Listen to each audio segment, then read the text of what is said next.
The fire started on a night that seemed no different from any other. The small suburban neighborhood was quiet, the street lamps casting soft pools of light across freshly mowed lawns. Inside one of the modest two-story homes at the end of the block, a little girl named Emma slept soundly in her bed, her favorite stuffed bear tucked under one arm.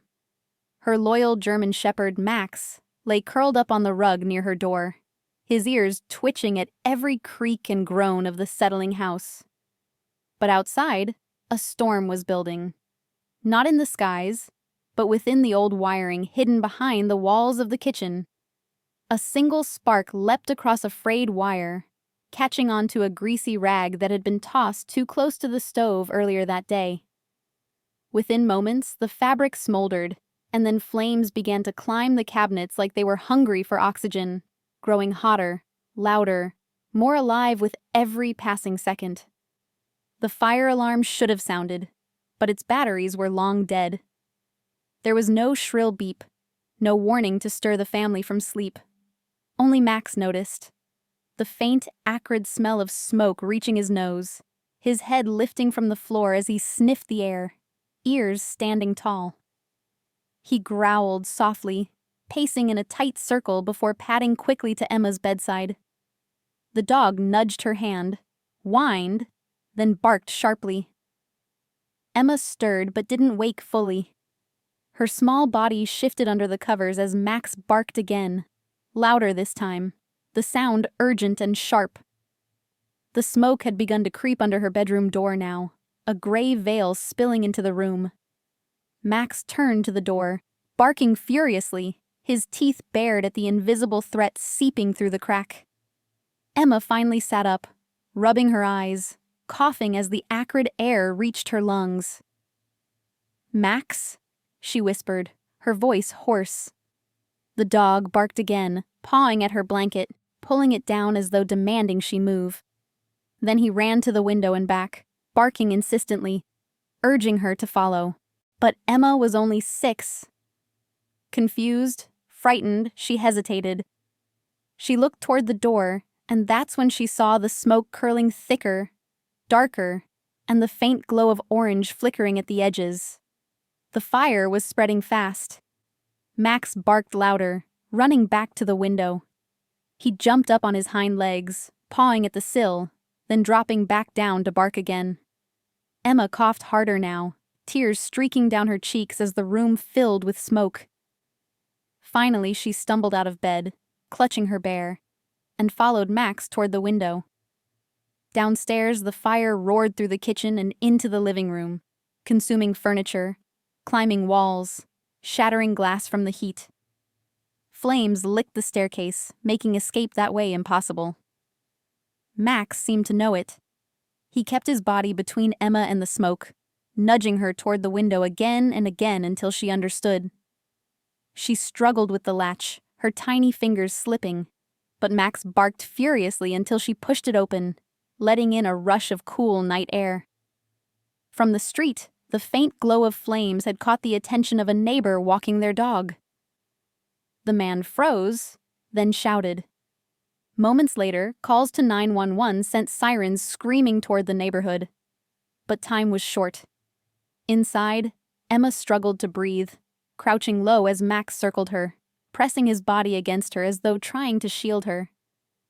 She coughed violently, eyes burning from the smoke, and finally collapsed to the floor near the open window. Max panicked. He barked again and again, deep, booming sounds that cut through the night. His barks were desperate, echoing through the neighborhood as the first fire truck pulled up, red and blue lights splashing across the dark street. "Dogs barking! Up there!" a firefighter shouted, pointing toward the second-floor window.